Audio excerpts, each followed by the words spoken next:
craziest election ever. And we know how crazy it is, right? I'm going to be the next president of the United States.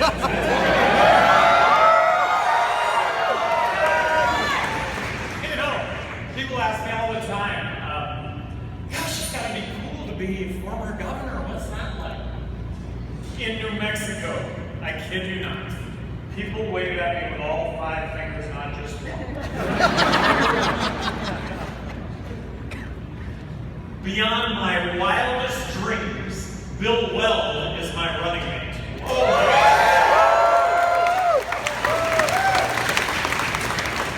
He had served 1 term prior to my taking office, and then I got elected. And he was known as the smartest governor in the room. Everybody acknowledged Bill Weld as the smartest governor.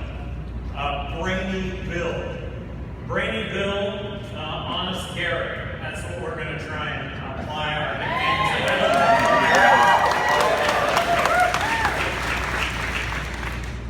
But the 2 of us coming together, 2 former Republican governors that served 2 terms each in heavily Democrat states, fiscally conservative, over the top, socially inclusive. I think I've just described the majority of Americans in this country.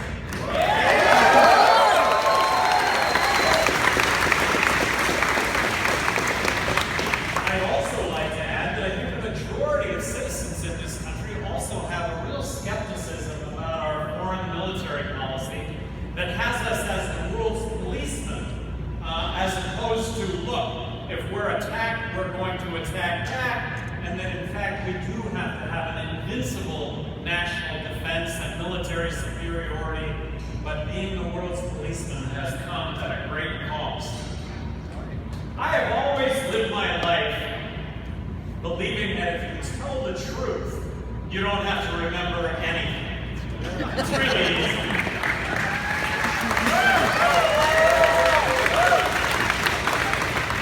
And success in life is really dictated by how we deal with failure. Failure is something that presents itself all the time. I mean, every single day we come up against it. And every single day, figuring that anything that can go wrong will go wrong. That's life. Anything that can go wrong will go wrong. And do we curl up in a ball, declare ourselves victims?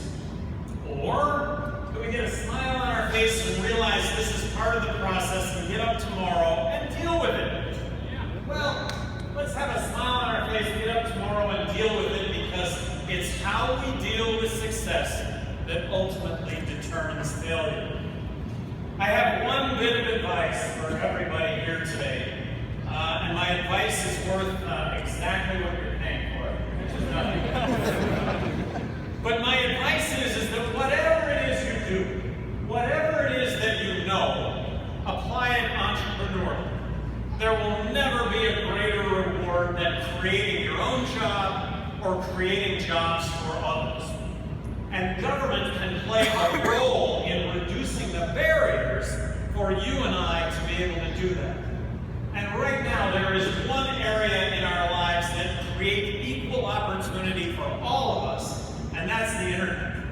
We have the ability, each and every one of us, to compete with anyone in the world individually. And I have to tell you right now that the government is poised to pass a whole bunch of legislation. They're going to pass legislation under the guise of equality, but the reality is going to be, it's going to restrict a lot of us from being able to do that. Bill Weld and I will stand up against that infringement on equal opportunity.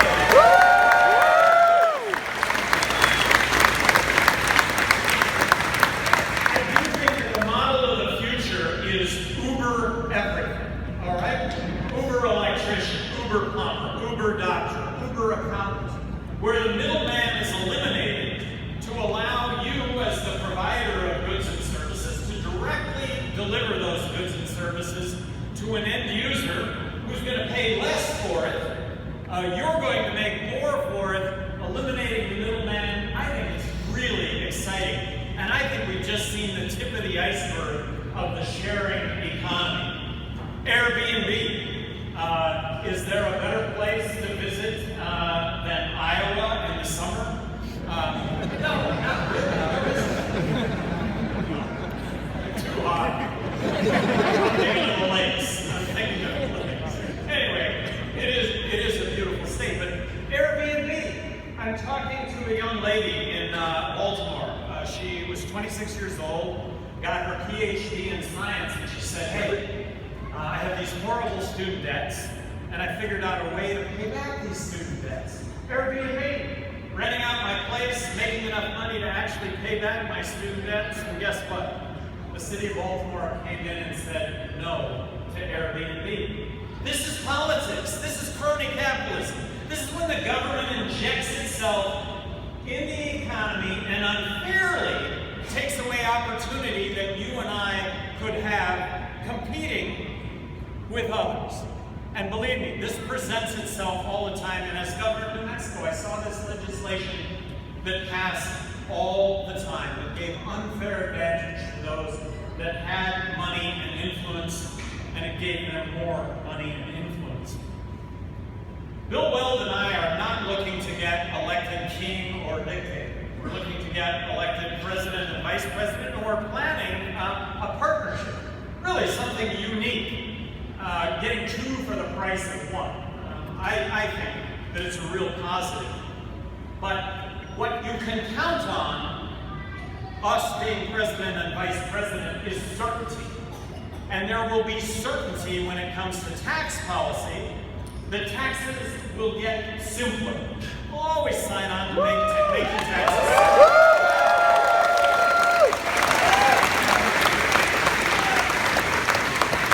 We'll always sign on to reducing taxes. And reducing taxes, that's money out of your and my pockets that we can be spending on our lives as opposed to government knowing best. And then rules and regulations. Contrary to what maybe most people think, rules and regulations benefit those that are already in places of power and influence and dissuade those of us that would like to compete with them ultimately. So back to this equal opportunity level playing field. There are three scenarios in this upcoming election. Let's see, we elect Trump, we elect Clinton. Does anybody believe that the polarity that exists between Democrats and Republicans today, they want to kill each other? Does anybody believe that that's going to get any better given an election of Trump or Clinton? No way. Now then there's the third scenario. Two former Republican governors, libertarians, getting elected president, vice president, down that big 6-lane highway down the middle, hiring a bipartisan administration. Democrats, Republicans,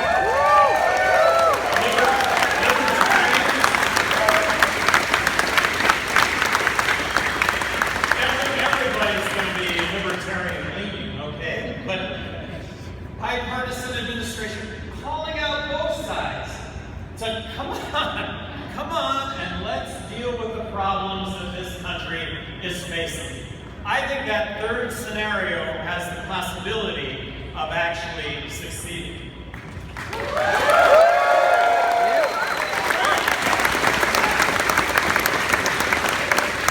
I agree 100% with Hillary Clinton's #1 issue in this campaign. I agree 100% with Donald Trump's #1 issue in this campaign. I would not vote for Trump if I were Clinton, and I would not vote for Clinton if I were Trump.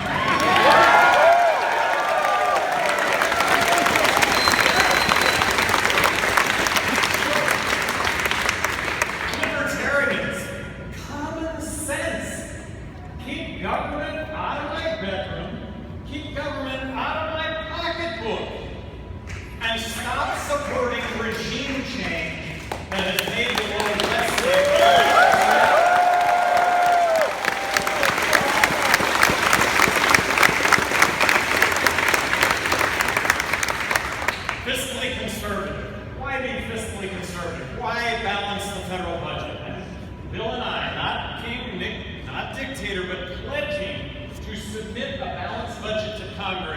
over the first 100 days. The reason to balance the federal budget is for future generations. My generation has screwed it up for those that are young, and we've got to fix it. And to balance the federal budget, that is about the future. That is about dealing with the entitlements, Medicaid and Medicare. Neither Donald Trump nor Hillary Clinton say they're going to do anything regarding either of them, other than Hillary saying that she's going to expand both of them. Well, the only way that we're going to fix Medicaid and Medicare, in my opinion, is to devolve those functions to the states.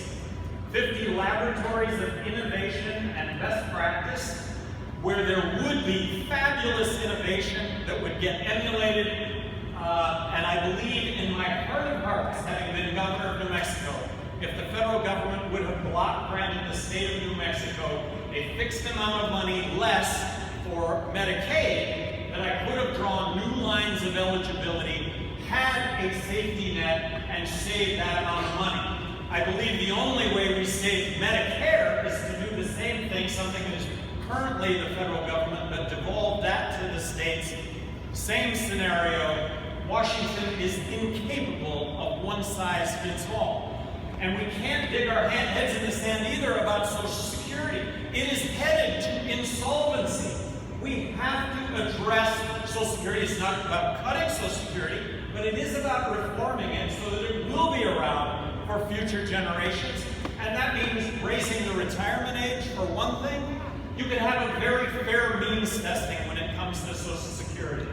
Should you get back more money than what you paid in, given a certain level of income? Like I say, I think there could be a very, very fair means testing.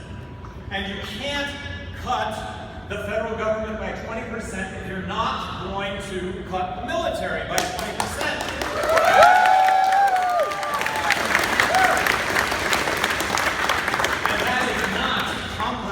The military. We need to have an invincible national defense. We have to maintain military superiority. But the Pentagon itself, through the Barack Commission in the mid-90s, advocated that 25% of U.S. bases could be closed. But there has not been the political will to do that. And Bill Weld and myself, neither of us have served in any other political capacity other than governors of our states. We didn't know that sacred cows existed. So it was coming in and really starting over from scratch, creating budgets that actually accomplish things and scrapping things that didn't. And so when it comes to the military, why is it that we always add and add and add, and we never reevaluate? Because there is that much excess in the federal government. Immigration. We should be embracing immigration in this country. We are a country of immigrants. The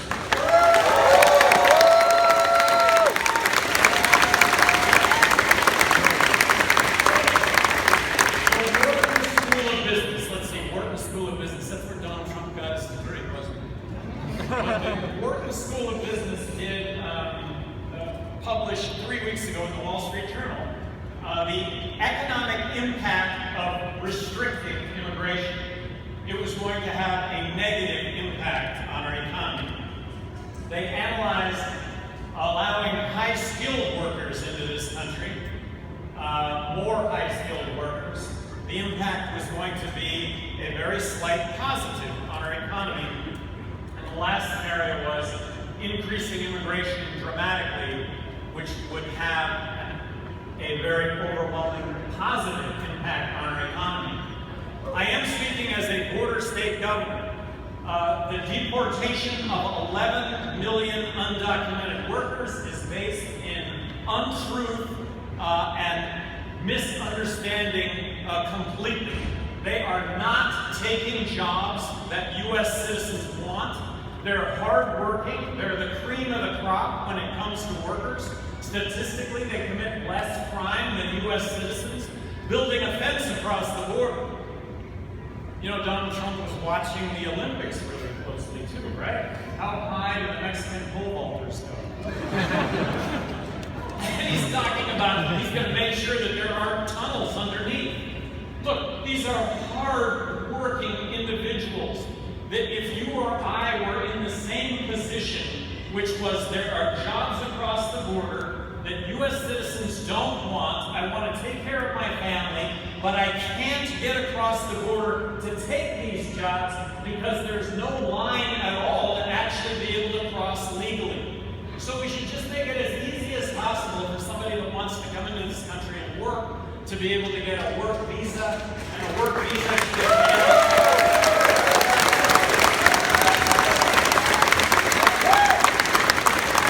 a background check and a social security card with taxes get paid. I do believe in free markets. Free markets is devoid of government interference. Crony capitalism is government getting involved, picking winners and losers. And unfortunately, I think that the majority of Americans have come to associate crony capitalism and free market as one and the same, when in fact they are opposites. Hillary Clinton with this pay-to-play thing. For the longest time, I was wondering about Bill Clinton and the fact that he was getting these enormous speaking fees. I always thought that, well, that was sort of kind of payola for him having been president. When come to find out, and this is just over the last couple of weeks, really, this has been speaking fees that were tied to contracts that were literally signed the next day by Hillary as Secretary of State to grant preference in countries, and I speak to Haiti specifically, and Erickson. Look, this is not right. This is not ethical. Term limits. I do believe that term limits is a silver bullet.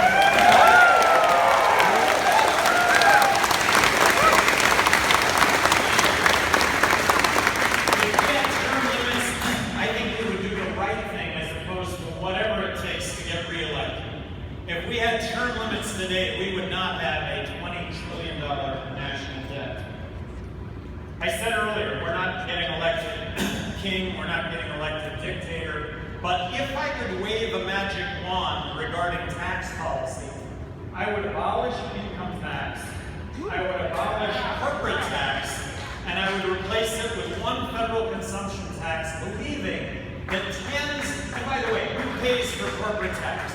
We pay for corporate tax. Let's not kid ourselves. But with zero corporate tax, tens of millions of jobs would get created in this country for no other reason than zero corporate tax. And I believe that 80% of Washington lobbyists would get issued pink slips because that's why they're there, to garner tax revenue.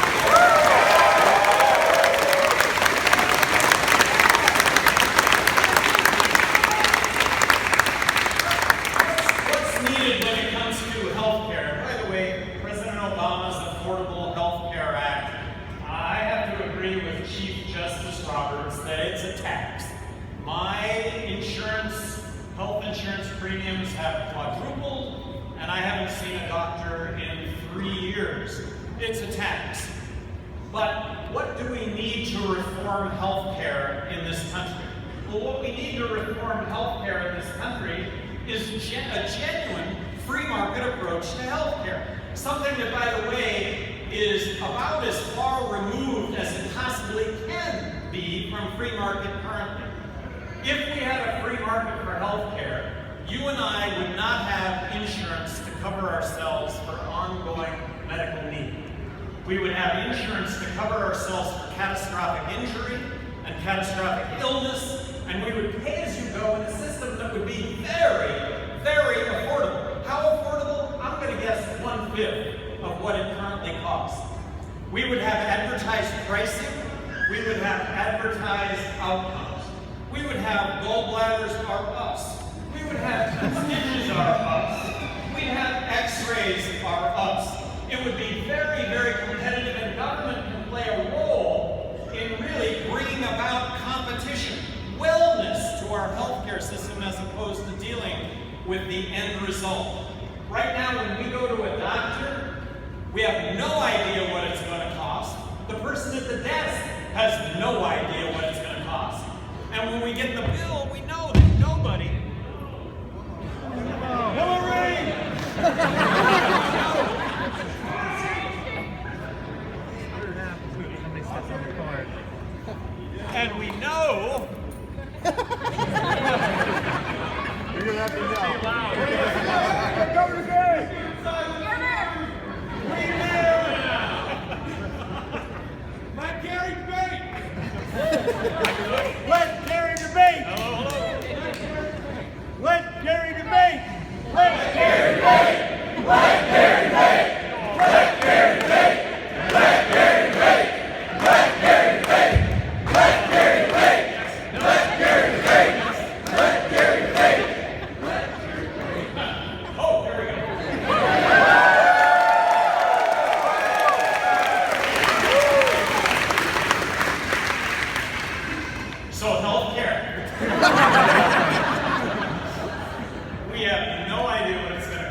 be able to make choices in our lives that are going to affect our lives as long as those choices don't adversely affect others. As governor of New Mexico, I was more outspoken than any governor in the country regarding school choice, that we should bring competition to public education. In my opinion, if we could unleash 1 million educational entrepreneurs on our educational system, I think it would have profound, dramatic impact on our educational system.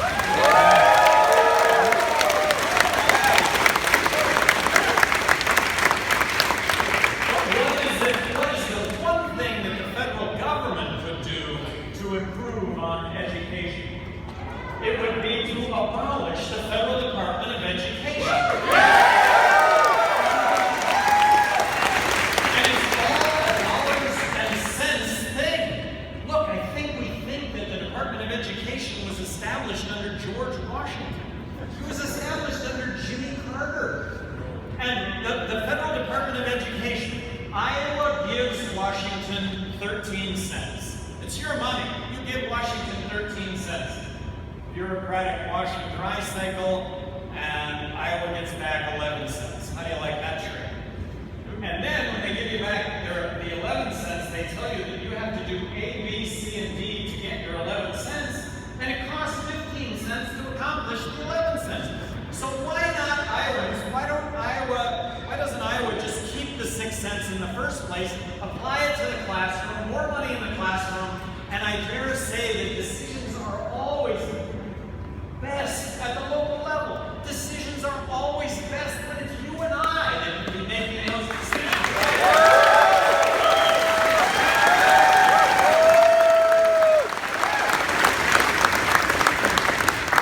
So there are a couple of other agencies that come to mind. One is the Department of Commerce. I think that is all about crony capitalism. Although there is intellectual rights, there's copyright in the Department of Commerce, but I don't know if that requires an entire agency. There's also housing and urban development, which has completely outlived its usefulness. Completely. Homeland Security? Why do we have Homeland Security in this country? Wasn't that the FBI? I mean, couldn't that be folded in? And Homeland Security vehicles on the road, you gotta be seeing a few of them these days. What in the hell do they do? Do you have any idea what they do? I don't.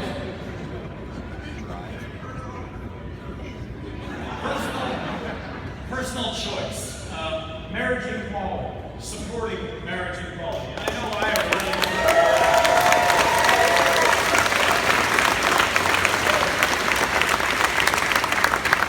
How can there be a more difficult decision in anyone's life other than abortion? And when I say anyone's life, I'm talking about the woman involved and her decision making. But who but that woman involved should be making that choice other than the woman involved? Marijuana. Let's legalize marijuana.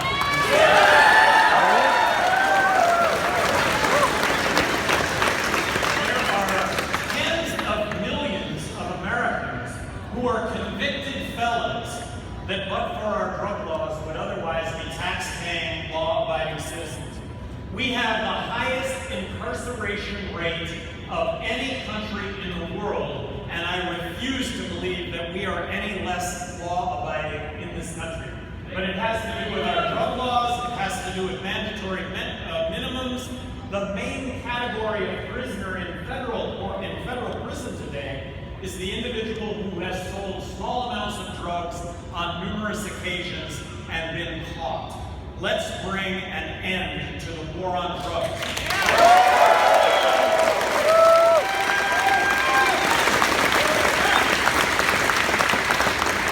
Let's first and foremost recognize drugs as a health problem, not a criminal justice problem.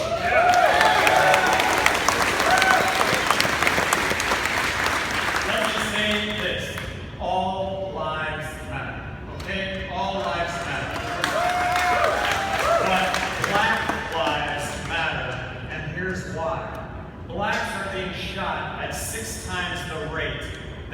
you are white. If you are of color, there's a 4 times more likelihood that if you are arrested, you're going to end up in jail than if you are white. We've had our heads in the sand over this issue, and I count myself in as the first one to have my head in the sand over this issue. We have to come to terms with this. We have to recognize that there is discrimination that exists, and we have to end this discrimination in our country.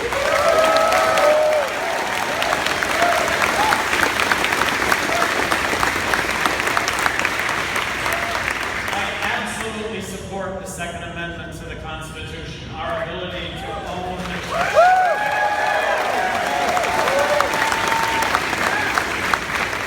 but we should be open to a debate on how we keep a discussion on how we keep firearms out of the hands of the mentally ill. And we should also be open to a discussion and a debate on how we keep guns out of the hands of would-be terrorists. As President of the United States, I would love to know what transpired between the FBI and the shooter in Orlando. Obviously, the system worked up to a certain point, but then it broke down, and I'll bet the FBI has some real suggestions on how we might move forward on that issue. The death penalty. I've been asked many times, did you ever reverse yourself? Did you ever change your mind on a major issue?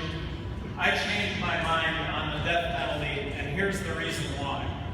It costs more money to keep a person on death row, or to sentence a person to death row, than it does to lock themselves up for the rest of their lives because of the appeals that go along with being on death row.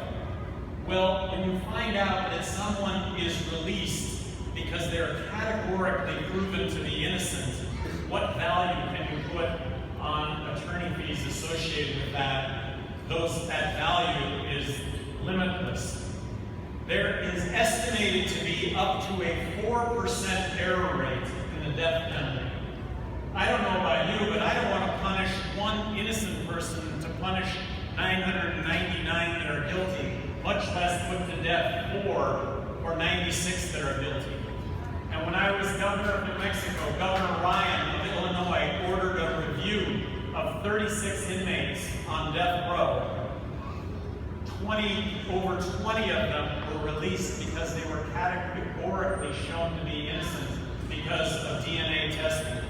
So as public policy, the death penalty is flawed as public policy.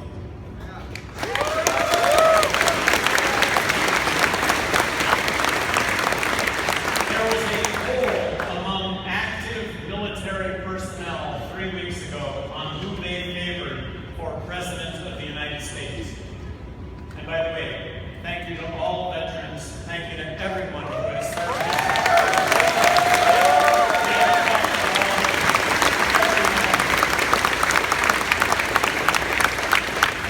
But in that poll of active military personnel, I won. I was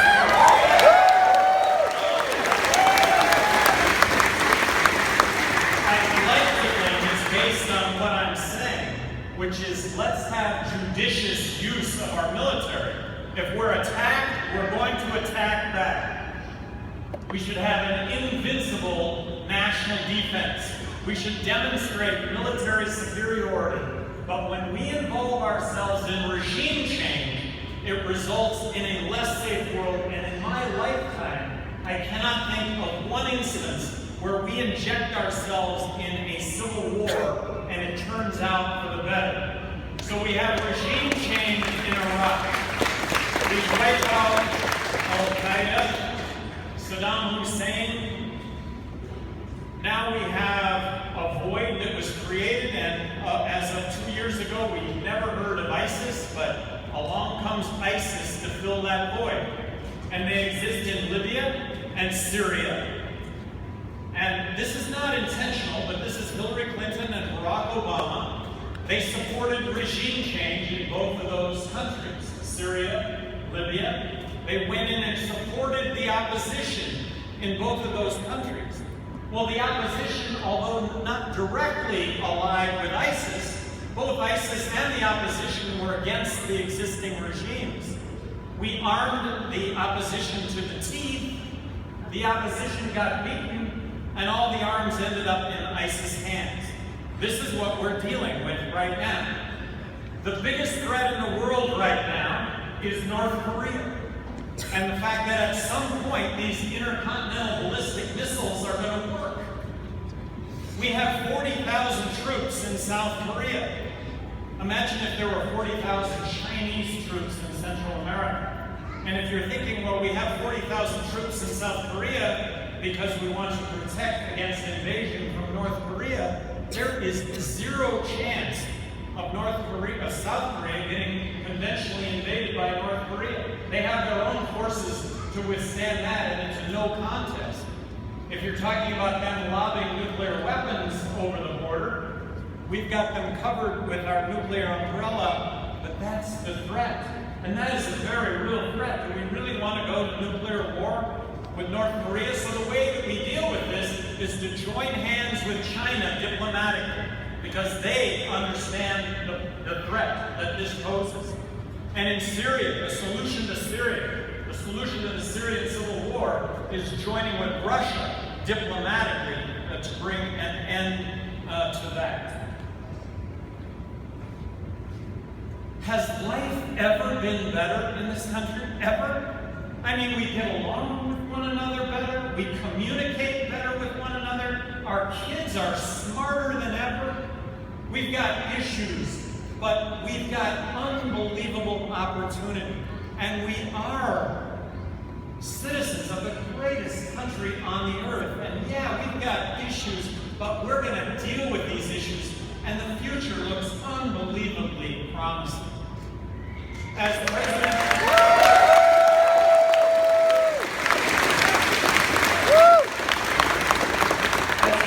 the United States, I am also promising you that I am going to be the most frugal president that has ever occupied that space of anyone. We're not going to lead by example, and the fact that the President of the United States spends tens of millions of dollars to go down to Walgreens because of the security involved in doing that, goes into large city and snarls traffic everywhere that he goes, she may go. That is something that I think needs to come to an end. Bill Weld and myself are promising to be very, very good stewards of this office, and that starts with setting an example for spending and government and the role of government.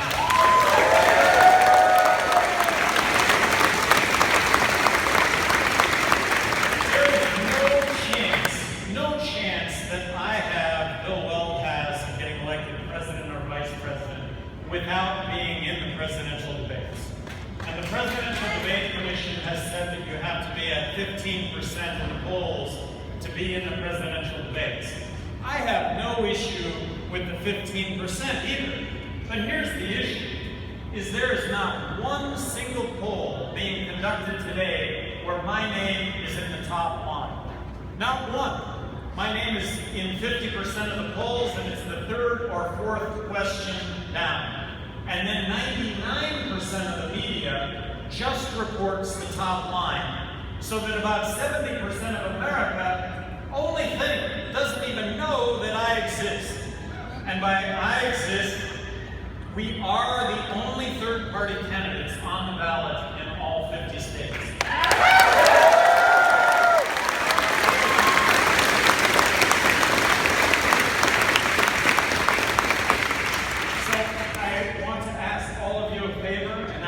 Push out what it is that we do from a social media standpoint. We had a rally in Vermont. We had a rally last night in Milwaukee. There was a turnout that was just terrific as right here, right now. Thank you very much. But from the time that rally ended until now, there have been more than 3 million people that have viewed that rally on social media. So the